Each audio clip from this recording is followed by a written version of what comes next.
একাত্তর লাইভে স্বাগত জানাচ্ছি। আমি মোহাম্মদ রাজীব হোসেন।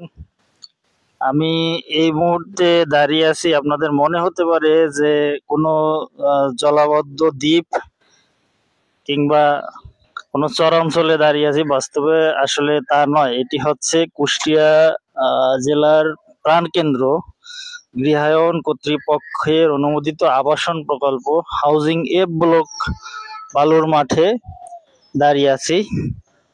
আর আমার পিছনে এটি হচ্ছে 25 ফিট চওড়া একটি পাকা রাস্তা, যেটার উপর দিয়ে প্রবাহমান জলরাশি বয়ে যাচ্ছে।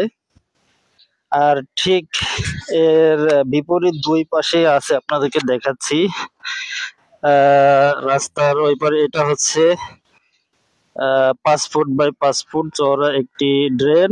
ঠিক এ পাশেও 5 ফুট বাই 5 ফুট চওড়া একটি ড্রেন রয়েছে, যেটা হচ্ছে গ্রহের সেরা জীব মানুষ কর্তৃক তৈরিকৃত সুউচ্চ ভবনগুলো আপনারা দেখতে পাচ্ছেন। এই ভবনগুলোর চাপে অনেকটা শ্বাস বন্ধ হয়ে মারা গেছে, যার ফলস্বরূপ এখানে এই রাস্তার উপর দিয়ে বর্ষা হলেই কোমর সমান পানি জমে যায় এবং ব্যাঙ ও মাছ, পাশাপাশি মানুষ হাঁটু সমান হাঁটুর উপরে কাপড় তুলে একসাথে চলাচল করতে পারে। এখানে এ হচ্ছে কুষ্টিয়া শহরের প্রাণকেন্দ্রের একটি হাউজিং কর্তৃপক্ষের নির্ধারিত এলাকার সড়কের অবস্থা আপনাদেরকে দেখাচ্ছি।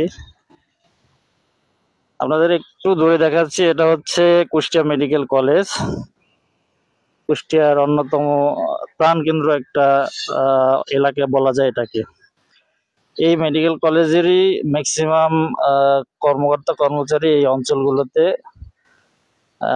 অলরেডি তারা আবাসিক এলাকা হিসেবে গড়ে তুলেছে, বা এখানে থাকতে হচ্ছে তাদেরকে। এখান থেকে তাদের কর্মস্থল কুষ্টিয়া মেডিকেল কলেজ হাসপাতালে যেতে হচ্ছে।